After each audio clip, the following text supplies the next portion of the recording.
Okay, hello and good morning to all of you again. In our last session, we have finished out the second essential element of a valid contract, and that is absolute, unconditional, unqualified acceptance is necessary for creation of a valid contract. Okay. Now, as I already told you that in both the point we discussed, offer point we discussed, acceptance we discussed. Okay, we discussed the essential elements of offer as well as we discussed the essential element of a valid acceptance. In both the point we found one common point, if you remember, and one common point in the offer we found was that one क्या था देखो वहां पे कि अगर offer को valid बनना है तो ऑफर का कम्युनिकेशन होना जरूरी है. हाँ, the person to whom the offer is made, the offer should be communicated to that particular person, and same acceptance का भी communication होना जरूरी है. ओके, तो ऑफर हो या एक्सेप्टेंस हो या फिर ऑफर या एक्सेप्टेंस का रिवोकेशन हो, वो सामने वाले पार्टी को कम्युनिकेट होना जरूरी है. Okay, so one of the important point of the valid contracts creation is that one communication of offer, acceptance and revocation. Okay, now यहाँ पे हमें एक बात क्या याद रखनी, देखो when a parties are face to face, जब parties face to face है, okay, जैसे कि for example if you were in my physical class, okay, and I was asking you, would you like to purchase my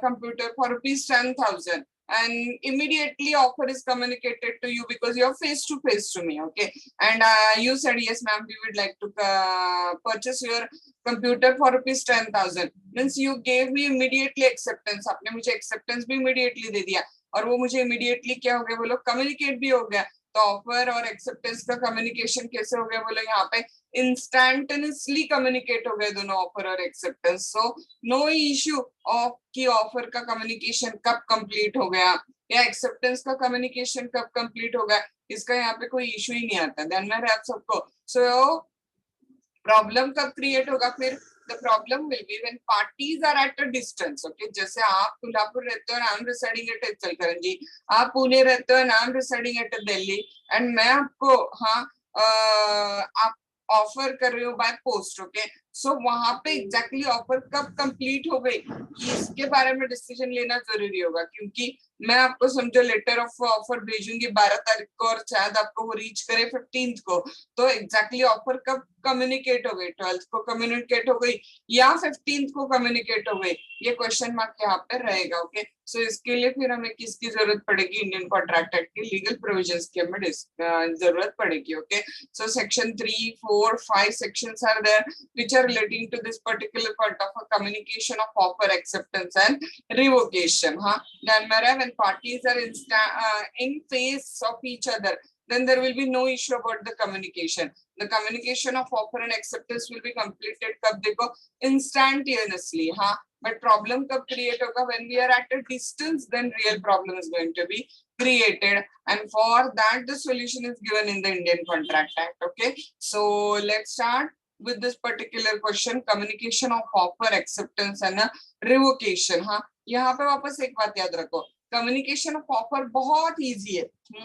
जैसे कि समझो for example 10th of जून को मैंने आपको लेटर ऑफ ऑफर इचलकरंजी से पोस्ट किया और you are residing in the Kolhapur. Okay, और आपको वो 12th of जून को लेटर ऑफ ऑफर रीच हो गया, तो offer is set to be communicated कब बोलो, when it reaches to the person to whom it is sent. आपको याद रखना है sentence.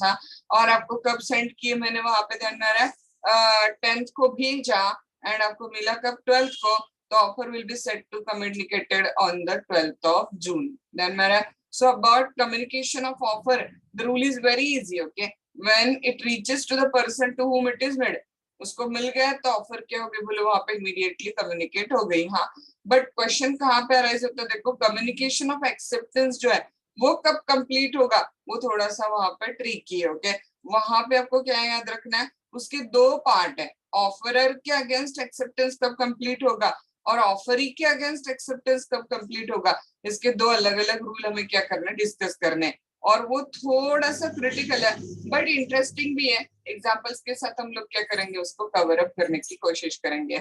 So the chapter we are going to start is the communication of offer and acceptance is the chapter we are going to start. Communication of offer and acceptance का point हम लोग क्या कर रहे हैं यहाँ पे शुरू कर रहे हैं. Let's see.